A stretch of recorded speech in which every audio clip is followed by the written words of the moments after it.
नमस्कार, धागा फॅशन या चॅनलमध्ये तुमच्या सर्वांचे मनापासून स्वागत। तर आजच्या व्हिडिओमध्ये आपण बघणार आहोत की आपण ब्लाऊज खूप छान शिवतो आणि शिवून झाल्यानंतर काय होतं की आपला स्वतःचा असू दे किंवा कस्टमरचा ब्लाऊज असू दे की एखाद्याच घातल्यानंतर हुकलूक पट्टीमध्ये बराच गॅप पडतो। म्हणजे ब्लाऊज ज्यावेळेस आपण अंगामध्ये घालतो त्यावेळेस काय होतं की ब्लाऊज घालून झाल्यानंतर हा जो हुकलूक पट्टीमध्ये गॅप पडतो, अंतर पडतं, म्हणजे जवळजवळ एक अर्धा इंचाचं, पाव इंचाचं असं अंतर पडतं। तर ते कशासाठी पडतं हे मी आजच्या व्हिडिओमध्ये तुम्हाला सांगणार आहे। म्हणजे ही जी हुकलूक पट्टी आहे ना, ह्यामध्ये जे गॅप पडतो ना, तो कशासाठी पडतो हे मी आज डिटेलमध्ये सांगणार आहे। तर जर समजा तुमचं फिटिंग जर समजा इथलं चेस्टचं आहे ते खूप जर प्रमाणाच्या बाहेर जास्त झालं, म्हणजे जेवढं चेस्टचं आहे, जर समजा छातीचं ब्लाऊज असेल तर 9 इंच परफेक्ट फिटिंग यायला पाहिजे, म्हणजे चौथा भाग। जर तुम्ही 8.5 इंच वगैरे फिटिंग केलं दोन्ही साईडला तरीसुद्धा इथं गॅप पडू शकतो। म्हणजे फिटिंग जर जास्त झालं तर ओढ बसती आणि इथं गॅप पडतो, हे एक मेन कारण असतं। आणि दुसरा म्हणजे हुक, जे तुम्ही लूक आणि हुक लावताना ते हुकपट्टी जी लूकपट्टी आहे ना, ती समजा ती जी आहे ना, रुंदीला तुम्ही कमी ठेवू नका। आता ही बघू शकता मी किती ठेवलेली, हा कस्टमरचाच ब्लाऊज आहे, तर जवळजवळ 1.25 इंच मी रुंदी ठेवलेली आहे। तर ही रुंदी आहे ना, ही व्यवस्थित ठेवा। जर तुम्ही रुंदीला जर समजा ही पट्टी कमी ठेवली तरीसुद्धा हुक लावल्यानंतर काय होतं, बराच असा गॅप पडतो। त्यामुळे ही जी पट्टी आहे ना, शक्यतो तुम्ही रुंदीला जास्त ठेवा। आणि दुसरं म्हणजे काय असतं, ज्यावेळेस तुम्ही लूक लावता, आता ही पट्टी तुम्हाला जवळून मी दाखवते। आता इथे मी 2 टिपा घेतलेल्या आहेत, तुम्ही बघू शकता। अशी ही एक टिप आणि त्याच्या साईडला एक टिप, म्हणजे पाव इंच अंतर मध्ये ठेवलेलं आहे। या अशा पद्धतीने ही पट्टी जोडा आणि जे लूक लावताना ते इथे लावा, म्हणजे अगदी कडेला तुम्ही बघू शकता। इथे इथे असं आणि इथे बघू शकता, हे लूक आहे ना, ते एवढ्या ह्या साईडला इथं करा।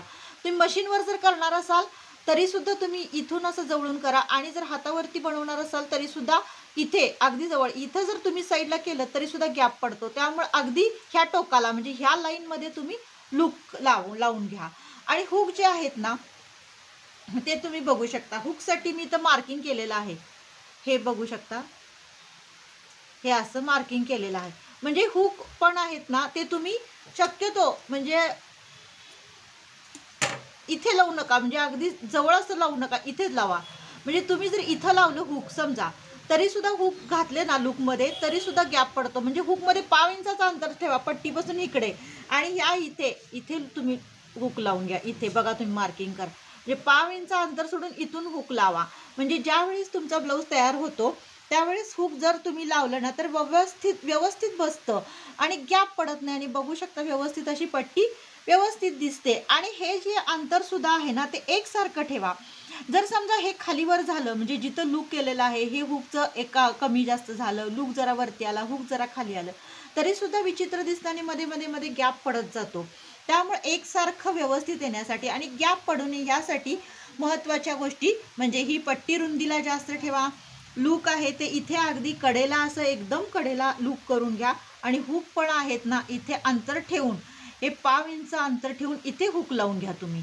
म्हणजे अशा पद्धतीनं जर तुम्ही हुक लूक लावले तर अगदी परफेक्ट पट्टी बसती, आणि ज्यावेळेस तुम्ही ब्लाऊज घालता त्यावेळेस सुद्धा कुठल्याही प्रकारचा प्रॉब्लेम येणार नाही आणि व्यवस्थित। तर बघू शकता असं व्यवस्थित हुकलूक करून घ्या, म्हणजे जेणेकरून पट्टी येणार। म्हणजे फिटिंग पण खूप जास्त करू नका, जेवढं फिटिंगचं माप आहे तेवढंच करा। अर्धा इंच जर जास्त झालं तरीसुद्धा हुकलूक पट्टीमध्ये गॅप पडतो आणि खेचल्यासारखा होतो ब्लाऊज। दुसरं म्हणजे पट्टीची रुंदी जास्त ठेवा, आणि लूक जसं सांगितले त्या पद्धतीनं तुम्ही हुकलूक लावून घ्या, म्हणजे तुम्ही ज्यावेळेस ब्लाऊज घालता त्यावेळेस कोणत्याही प्रकारचा प्रॉब्लेम येणार नाही आणि व्यवस्थित हुकलूक लावल्या जातील। तर मैत्रिणींनो, हे सगळ्या महत्त्वाच्या टिप्स होत्या, म्हणजे हुकलूक लावताना सुद्धा आपल्याला किती काळजी घेणं गरजेचं आहे। तर ह्या अशा पद्धतीनं जर तुम्ही हुकलूक पट्टी तयार कराल, हुकलूक ह्या पद्धतीनं कराल, तर नक्कीच हा प्रॉब्लेम तुमच्या ब्लाऊजमध्ये कधीच येणार नाही। तर मैत्रिणींनो, तुम्हाला हा व्हिडिओ कसा वाटला नक्की कमेंट करून सांगा। आवडल्यास लाईक, शेअर आणि सबस्क्राईब करा। भेटूया नेक्स्ट व्हिडिओमध्ये। बाय।